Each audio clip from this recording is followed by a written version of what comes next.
Okay, so next up is Florida Senator Rick Scott. Senator, welcome back to the show. You've heard what the director said.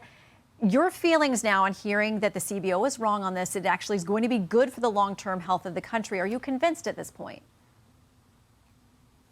Well, first of all, I want to thank Russ Vought. I know Russ, like President Trump, cares about the budget, cares about reducing spending, and I know Russ Vought is going to fight really hard to make sure that happens. Here's my concern. We've got to get this bill passed. Now, what do we have to do? We have to stop this gigantic tax increase that Democrats are all for. We've got to secure the border. We've got to plus up our military. But we've got to figure out how to get this debt under control. $37 trillion worth of debt. Whatever projection you want to use, CBOs or anybody else's, we're running trillion-dollar deficits year after year. We went to, after pandemic spending, we've been running $2 trillion deficits. If we want to get interest rates down, if we want to get inflation under control, which is part of what this last election was about, we've got to balance this budget. We have to have a path to balance the budget. And that's what my focus is. How do we get the president's agenda done? How do we balance the budget? Yeah, it's a really difficult needle to thread with this package because of those predictions. So where did the cuts come from? Where can you do those in the Senate in a way that would allow this to get back through the House and stay intact? Well, you do it what every family does. You go through your budget and say, look, that's a nice to have, but that's not, we don't make that much money. The public has given us probably, it looks like $5.5 trillion. Hopefully, I believe Trump is going to improve the economy so our revenues will go up. But that's what they've given us. We have to say to ourselves, okay, how do we allocate the dollars based on the amount of money taxpayers are giving us? What I did as governor of Florida, I went through every line. There's 4,000 lines of the budget in Florida. I went through every line every year. We had a written purpose, and we balanced the budget every year. Florida had not balanced its budget in 20 years. The federal government's got to do the same thing. Go through the budget. Now, I believe there's things like, why are we continuing to fund the Green New Deal? Why are we allowing blue state governors to basically take advantage of the federal Medicaid program rather than taking care of poor kids and people with chronic illness? They want to take care of illegal immigrants and adults that don't have a chronic illness. I went through this as a kid. I watched my mom. I watched her face with my little brother. She found out he had a bone disease. I remember her anguish when she couldn't find a doctor to take care of him.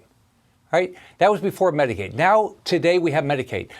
That poor child and that poor mom might be in the exact same position because these blue state governors, instead of focused on these poor kids and chronic people without money, they want to take care of illegal immigrants and adults without a chronic illness. We have got to fix this stuff. We've got to say, we have a certain amount of revenue. Don't spend more. So let's talk about that, because obviously Medicaid is at the middle of this entire debate. You have folks like Senator Josh Hawley, one of your GOP colleagues, warning that cuts to that would not only be bad for actual humans, but it would be bad for you politically, for Republicans. The Kaiser Family Foundation has got a new poll out that says about 7 in 10 people say they are worried that Medicaid spending reductions would lead to more adults and children becoming uninsured, would negatively impact hospitals, nursing homes, and other healthcare providers in their communities. You've got the House top Democrat leader, Hakeem Jeffries, saying people are actually going to die because of what's currently in this bill. Well, let's remember our purpose first. Let's do what RFK says we're going to do. We're going to make our country healthy. Let's get people back to work, because when people are working, they're healthier and they don't need to be on a government program. And then when we have a program like Medicaid, let's focus on the people that should be covered. Let's make sure there's the dollars in there and they're focused on these poor children. Let's focus on making sure we have safety net hospitals, right? So let's focus on the right thing. But what's happened is, let's take Florida, all right? New York gets paid. I have 4 million more people live in my state. New York gets $20 billion more for Medicaid than we get in Florida. Why? California is 65% bigger than Florida. They get 3 times as much money from the federal Medicaid program as we get in Florida. Why? Because blue state governors are gaming the system to take care of illegal immigrants and adults without chronic illness. Let's focus the program on what people need. But is there an And acknowledgement get people healthy that there again. will be Keep people back to work. Is there an acknowledgement, though, that under the current framework of this bill, people will be, potentially millions of them, taken off of some of these programs? And I know the argument is that a lot of that is waste, fraud, and abuse. But is there an acknowledgement that there will be millions of people who will be transitioned off these programs, and a question about where they'll go next? Well, first off, the only way you're going to get off the program is if you say you do not want to work. Like, I don't believe we ought to be providing free health care, free housing, free food, that people that are able-bodied can work, and just say, I don't want to work. No, get to work. This country, we got over 50 million people working age not working.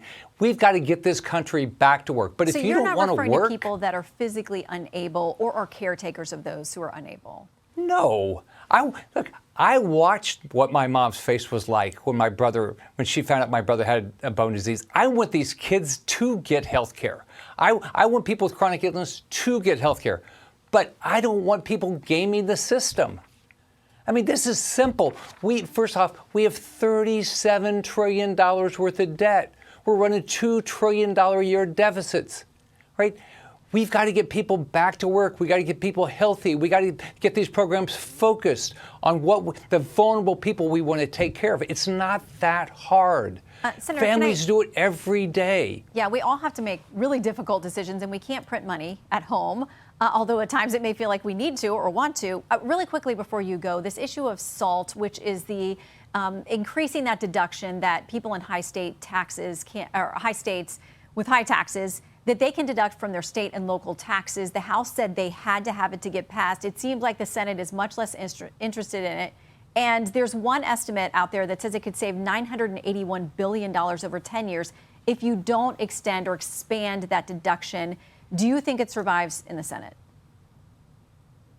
No, and it shouldn't survive. We should not be subsidizing blue state governors' wasteful spending. That's exactly what, if that's in there, then Florida will be paying for the state government of New York, and that's wrong. Okay, Senator, we appreciate your time. We will watch as this vote comes together and all the work you're doing there in the Senate. Appreciate it. We'll get there. Hey, it's Will Kane. Click here to subscribe to the Fox News channel on YouTube. It's the best way to get our latest interviews and highlights. And click to subscribe to the Will Kane podcast for full episodes right now.